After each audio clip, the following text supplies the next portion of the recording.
Hello everyone, and welcome to my CBS BNB Full Today channel. I hope everyone is having a wonderful day. Before we begin, please hit the subscribe button and give this video a thumbs up. Brooke reveals a deadly secret. Hope speechless, Ridge's world shatters. The moment begins still, deceptively so, inside the familiar walls of the Forrester estate, where the history has a way of breathing through every corridor and memory refuses to stay buried. And Brooke Logan stands firm near the window, her reflection gaping back at her like a woman she slightly recognizes presently, because for weeks, no months, she has been carrying a verity so heavy that indeed she has plotted to understand the damage it could unleash, a verity tied to Ridge, to hope, to choices made long ago that were supposed to be sealed down ever, and yet then it's now, clawing its way back to the face with ruthless determination, demanding to be heard no matter the cost. Brooke has always believed that honesty, indeed when painful, was the only way forward,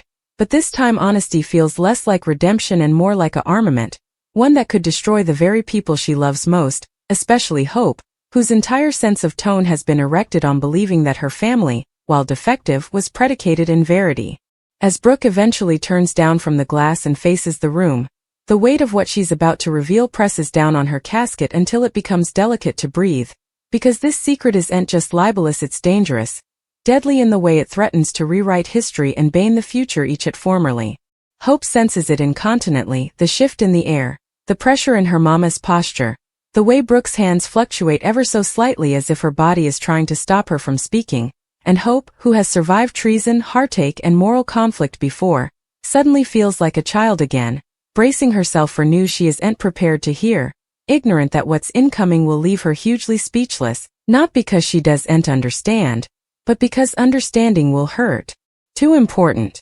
Ridge, too, is present, confident in the way only a man certain of his history can be, ignorant that the foundation beneath him is formerly cracking, that the interpretation of his life he believes in is about to collapse under the weight of Brooke's concession, because this secret doesn't simply involve him, it centers on him, on a decision made during a time when love, covetousness, and sweat collided in the most destructive way possible. Brooke eventually reveals it, not with dramatics, but with the raw honesty of someone who knows there's no turning back, explaining that time's gone. During one of the darkest and most unstable chapters of their lives, a medical decision was made in secret, one that involved inheritable testing, altered records, and a verity about Ridge's health and lineage that was designedly concealed to cover him, to cover their family, and to cover Hope from a future that sounded too intimidating to face at the time. What Brooke confesses isn't simply that information was hidden, but that the information itself had murderous counter-accusations,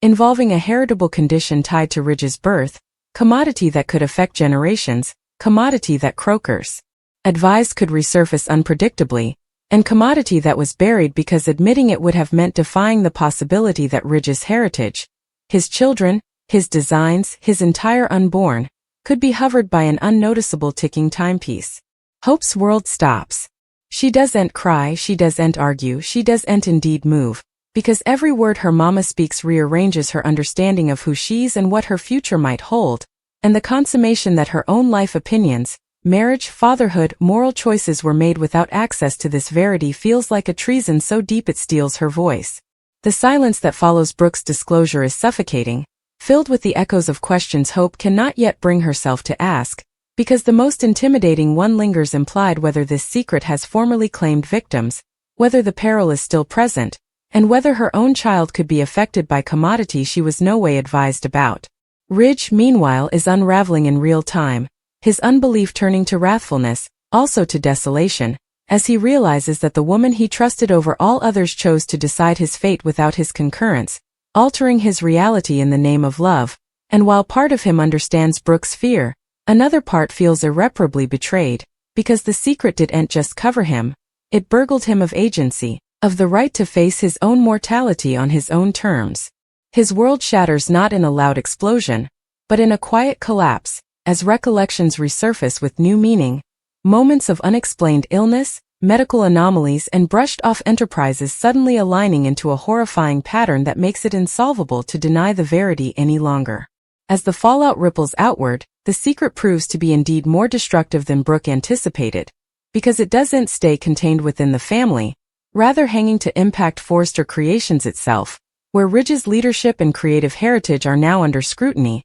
and whispers begin to circulate about race, stability, and whether the company's future has been erected on a taradiddle. Hope, who has always tried to stand for translucency and ethical responsibility, finds herself torn between fidelity to her mama and the crushing responsibility of deciding whether this verity must now be completely exposed, indeed if doing so destroys what remains of her family's consanity. Brooke, watching the desolation unfold, is forced to defy the reality that guarding someone through deception can be just as dangerous as treason, and the guilt she carries becomes heavier than the secret itself, because no matter how pure her intentions were, the consequences are now unrecoverable. She sees the distance growing in Hope's eyes, the fracture forming between her and Ridge, and realizes that this disclosure may bring her everything: her marriage, her son's trust, and her place within a family that has formerly survived too numerous storms. The fate isn't resolved snappily, because a secret this important doesn't vanish formally spoken.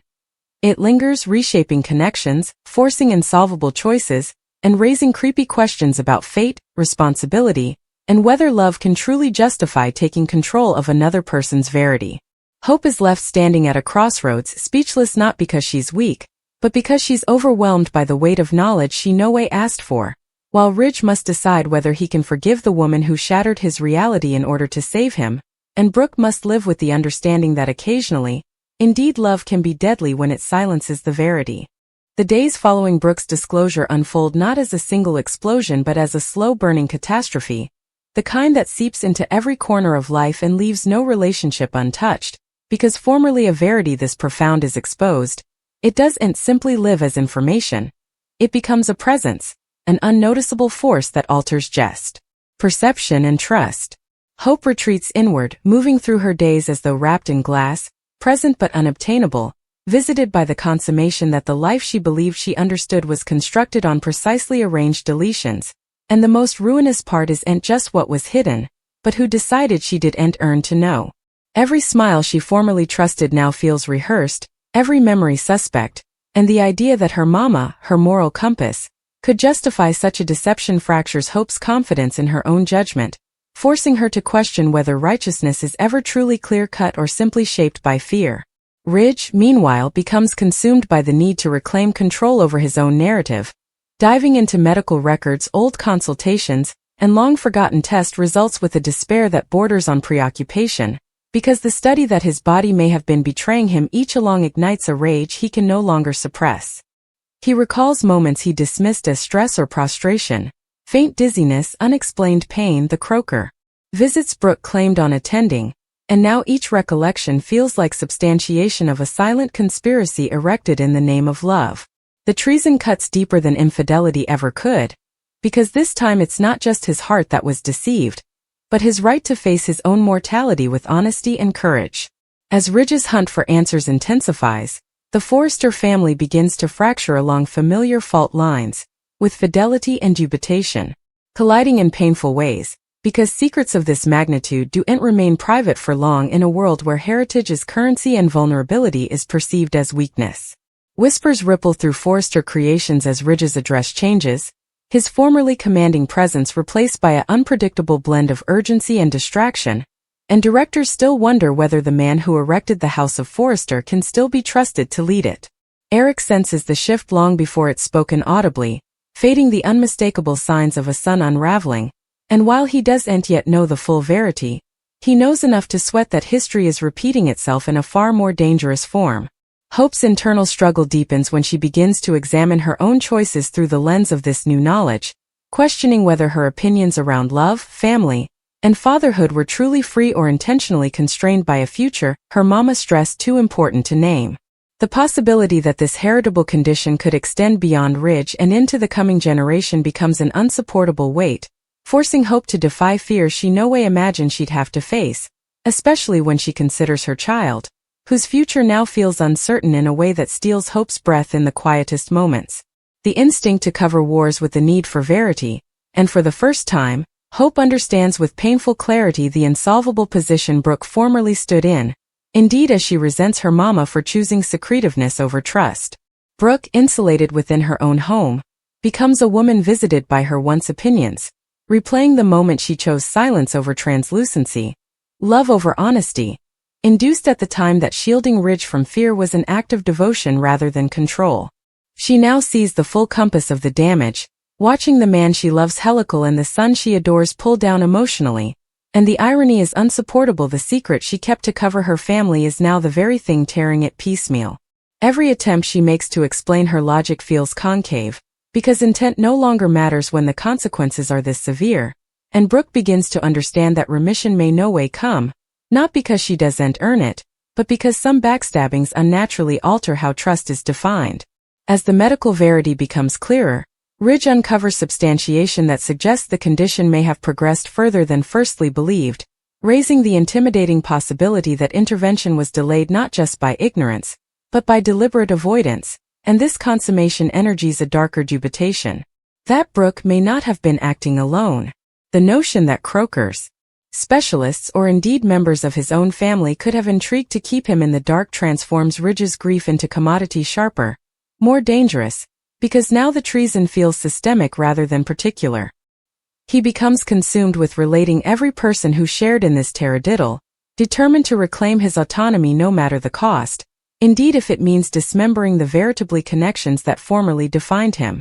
Hope's silence ultimately becomes its own form of resistance, a quiet pullout that alarms those around her further than wrathfulness ever could, because she stops championing, stops intermediating, stops believing she has the authority to guide others when her own reality feels so compromised. Her absence from Forrester systems tied to ethical branding sparks concern, and some begin to presume whether Hope's moral certainty, formerly her defining strength, has been shaken beyond form. The verity is more complicated. Hope is rebuilding her sense of tone from the ground up, scuffling with the knowledge that love can attend with deception, and that the people she trusted utmost are able of opinions she no way allowed possible. The pressure reaches a breaking point when Ridge confronts the inarguable reality that time may not be on his side, forcing him to make opinions about his heritage sooner than he ever anticipated. The idea of stepping back from Forrester creations, indeed temporarily, feels like rendition, yet the possibility of continuing without full clarity about his health feels reckless, and this internal conflict sends shockwaves through the company. Eric, seeing the urgency of the moment, urges caution, but Ridge's fear of being flashed back as fragile or compromised pushes him toward drastic choices that could permanently alter the power structure of the Forrester conglomerate. As rumors begin to blunder beyond the family, the media circles hungrily, drawn to the possibility that one of fashion's most iconic numbers may be hiding a life-altering condition, and Brooke realizes with horror that her secret has now grown beyond her control. The narrative shifts from private pain to public spectacle, and the trouble of exposure forces Hope to defy a decision she no way wanted to make, whether to cover her family's sequestration or advocate for translucency, in a way that could devastate them all. The irony is cruel. Hope, who has erected her identity on verity and integrity, now understands that those values come with consequences that are anything but clean. Ridge's emotional insulation deepens as he recognizes that indeed those closest to him are walking on eggshells, hysterical to spark his wrathfulness or remind him of his vulnerability, and the loneliness that results is more painful than the opinion itself. He begins to question whether strength has ever truly been his defining particularity, or whether it was simply the absence of fear, now replaced by the intimidating clarity that control is in vision no bone escapes ever. The man who formerly commanded apartments with confidence now struggles intimately with the consummation that his body, his heritage, and his future may no longer belong entirely to him. Brooke reaches her smallest point when she understands that love alone cannot repair what has been broken, that justifications cannot undo times of silence, and that redemption may bear immolation on a scale she no way imagined. The possibility that stepping down from Ridge, from the family, from the life she fought so hard to save, might be the only way to allow mending to begin forces Brooke to defy her deepest fear that guarding the people she loves may now mean removing herself from their lives entirely. The story doesn't resolve neatly, because trueness like this doesn't offer check, only metamorphosis, and each character stands on the point of a unborn reshaped by knowledge they can no way forget. Hope must decide whether she can reclaim her voice without betraying her compassion. Ridge must face the reality that strength isn't the absence of vulnerability, but the courage to defy it openly, and Brooke must live with the understanding that love, when combined with fear, can become the most dangerous force of all. And as the Forrester family gapes into an uncertain horizon, one thing becomes sorrowfully clear: the deadliest secrets aren't the bones that destroy incontinently, but the bones that stay quietly until the moment revealing them changes everything ever. The disclosure's true impact doesn't arrive in dramatic competitions or explosive arguments, but in the quiet unraveling of identity, where each character begins to fate that the life they allowed they were living no longer exists in the same form. Hope's silence evolves into commodity heavier than grief, because grief implies loss, and what she feels is relegation, as though she has been removed from her own story and placed into an interpretation written by someone differently. Every instinct she formerly trusted now feels compromised, and the consummation that her mama who tutored her that verity is non-negotiable could justify withholding commodity so monumental leaves Hope scuffling with a moral incongruity she cannot attune. She begins to question whether integrity is situational rather than absolute, and that question alone threatens to strike the foundation of who she believes she is. Ridge's struggle becomes decreasingly internal, manifesting not through rage but through a haunting stillness that unsettles everyone around him, because the man who formerly replied with passion now absorbs pain in silence, as though admitting it might make it endless. He starts redefining every turning point in his life, wondering whether opinions he believed were driven by ambition or love were subtly told by a body that was formerly failing him, and this dubitation erodes his sense of accomplishment. The fear that his achievements might one day be dismissed as the product of espoused time rather than genuine vision eats down at his pride, forcing him to defy a vulnerability he has spent a continuance denying. Brooke's insulation becomes complete as she accepts that explanation will no way undo impact, and she begins to see herself not as a protection but as an mastermind of unintended detriment. The guilt she carries is no longer sharp but constant, a low pang that follows her through every moment, reminding her that love doesn't grant impunity from consequence. She realizes with ruinous clarity that what she stole from Ridge wasn't just knowledge but quality, the right to choose how he brazened his own mortality, and this understanding reshapes how she views every immolation she has ever made in the name of family. Hope's fear for the unborn intensifies when medical reality collides with emotional verity, because the possibility that inheritable threat may extend beyond Ridge forces her to defy opinions she no way allowed she'd have to review. Parenting, once a symbol of stopgap and renewal, now carries an turnabout of fear that she struggles to articulate, and the weight of that fear makes her withdraw further, not out of weakness, but out of an inviting need to cover what remains untouched by deception. She begins to understand that silence in this moment is the only way she knows how to breathe. The Forrester family, long habituated to reproach and survival, finds itself facing an extremity that cannot be answered through consanity alone, because consanity requires participated verity, and that has formerly been fractured beyond recognition. Eric, watching his son scuffle with an unnoticeable adversary, confronts the painful possibility that heritage isn't defined by what's erected, but by what's passed on, and the idea that Ridge's future, and maybe the family's, may be shaped by choices made in fear rather than courage forces Eric to examine his own part in a dynasty that has frequently prioritized strength over vulnerability. As pressure mounts from the outside world, the line between private suffering and public responsibility begins to blur, and Hope becomes acutely apprehensive that secretiveness is no longer a feasible option. The values she has supported, translucency, responsibility, ethical leadership, now demand action. Indeed, if that action comes at a particular cost too great to measure. The internal battle she faces isn't about choosing between her parents, but about choosing between who she has been and who this verity demands she come. Ridge's eventual acknowledgement of his condition marks a turning point not because it brings resolution, but because it strips down vision, forcing him to face a unborn defined not by certainty, but by intention.